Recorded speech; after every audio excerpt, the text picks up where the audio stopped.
Well, hey, how y'all doing? It's Sharonda, and today I'm here to talk about a book, as always.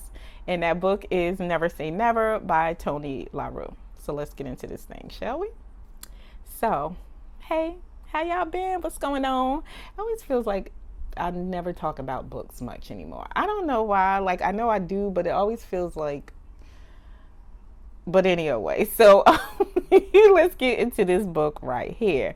Okay, a few things. This is not a romance. Also, there will be some spoilers being spoiled. So, yeah. So, in this book, we have Marla, who is married, just had a baby, and child, she's now being accused of murdering her husband's mistress. Okay, so when we go inside of this story, Marla is being questioned at the police department. Okay, and child, it pops off from there. Okay, also this story is being told by two point of views. It's being told by Marla's point of view and also one of the detectives that is interviewing her. Okay, and I'll get to why we're getting his point of view. But yeah, it's being told from two point of views. Okay, so basically in this story, Marla, who has just had this baby, and her marriage is not, what in her opinion what it used to be. Okay, her and her husband having some problems. Like the way he was talking to her sometimes in this book, I was like, okay, you know what I mean? So it was wild. Okay, so there were things going on. Like once Marla started thinking that he was cheating on her, it was easy for her to believe what it was. Okay, plus like there were like little small things that were popping off within the story that kind of like makes you the reader confirm along with Marla, like, oh yeah, he doing something. Okay, so because it was just like, and I'm gonna get to the husband because the husband got on my nerves because there were just things inside of this book he was doing. I was just like, sir, you see. But anyway, okay, so Marla comes from a very dysfunctional family, right? When she growing up, her father was always out there cheating on her mother, and her mother will always take him back. And her father used to like tell her things about men, okay, like men, basically men ain't shit. You know, it was one passage in the book. It was basically like the father was telling her like don't trust men. We ain't shit, basically. Men got that devil between their legs, so they always going to try to do something to you. So Marla was always on go.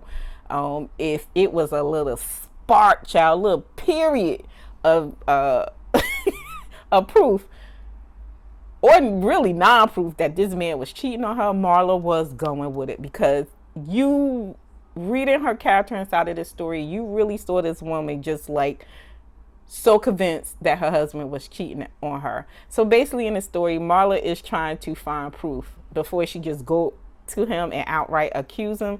And there's a reason why.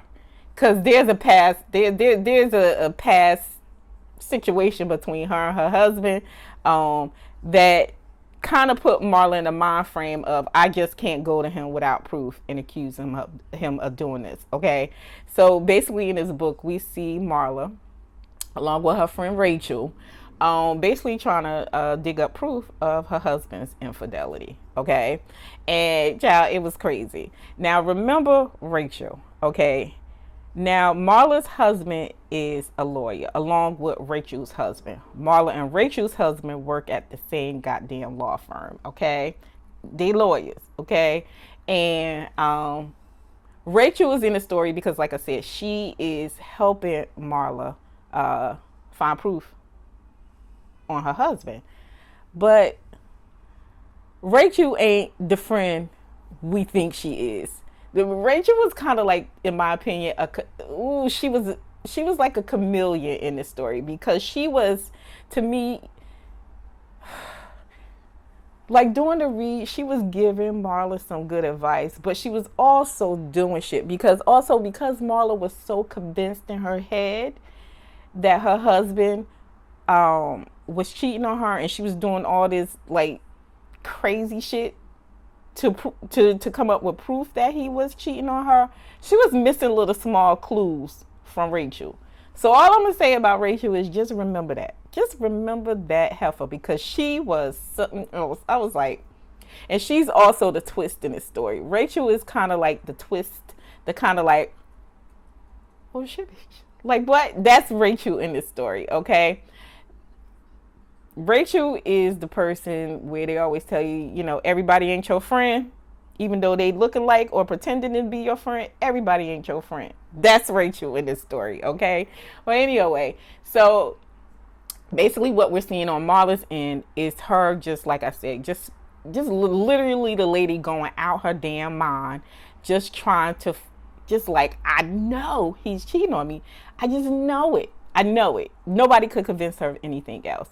Now, her husband, I wanted to fight this man in the book because her husband this man saw his wife pretty much spiraling out of control, just doing all sorts of talking crazy, doing crazy shit. And he would not assist. Like, sir, come in with the assist and help your damn wife. He's so useless in this story. I mean, he was useless in, you know, in us getting this craziness with Marla. But I was just like, sir, assist your wife. Like, do something. Like, the way he stood to the side and just, and when she was just like asking him, like, you know, she did get to the point in the story where she was asking him outright, and he was like, you crazy. And they basically gaslighting her, making her feel like, you know, the lady already thought she was out her mind, so he really wasn't helping the situation at all. He was pretty much gaslighting her instead of assisting her inside the story. Because I was just like, who's this man? Somebody get their friend, okay?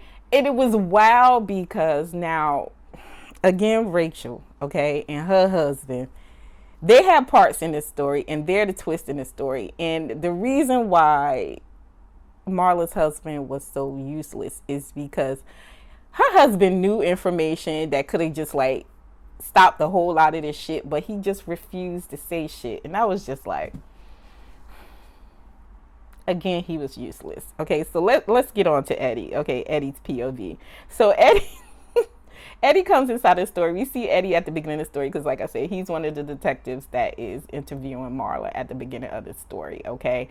But Eddie has more connections to this case than what the reader sees, okay? So basically, Eddie, we're being told Eddie's POV, point of view throughout the story is because Eddie has this adult daughter, right? And he never had a relationship with her when she was growing up. So now as an adult, he's trying to have this relationship with her. You see throughout the book where, you know, there are times they're meeting up. You see like the tension that is still there of this adult daughter-father relationship. There's still tension there. She don't really kind of like fuck with him like that. You know what I mean? But she's trying to have like this relationship with her father. And Eddie has ties to this case through his daughter because his daughter is the one that is being accused of sleeping with Marla's husband, okay? And the daughter ends up dead, okay? Which is where Marla finds her ass in this situation when we go in the beginning of the story. She's in the beginning, she's being interviewed by Eddie in this, in his other partner, okay?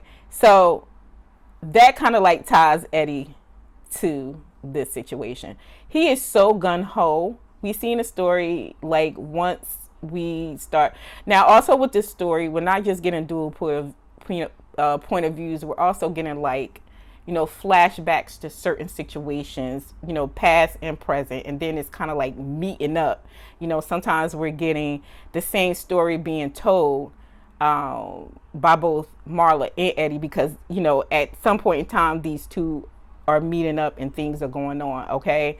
But but you know, we're getting flashbacks throughout the story of past and present flashbacks, things like that. But anyway, so Eddie is already like Marla was convinced in her head that her husband was cheating on her and she was going to do anything to find, you know, to not only prove that he's cheating, but also anything to save her marriage. It's not like she was going to leave this man if she found any proof or whatever. She just wanted to be like, she just wanted to know if he was actually doing what she was accusing him of doing.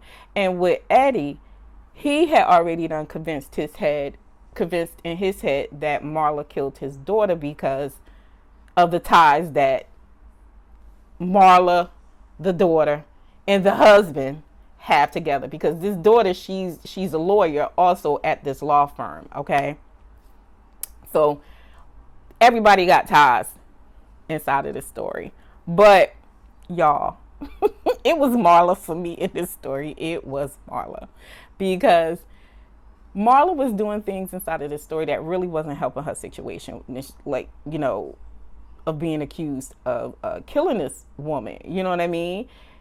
She was having outbursts. She was pretty much stalking the damn girl. You know what I mean?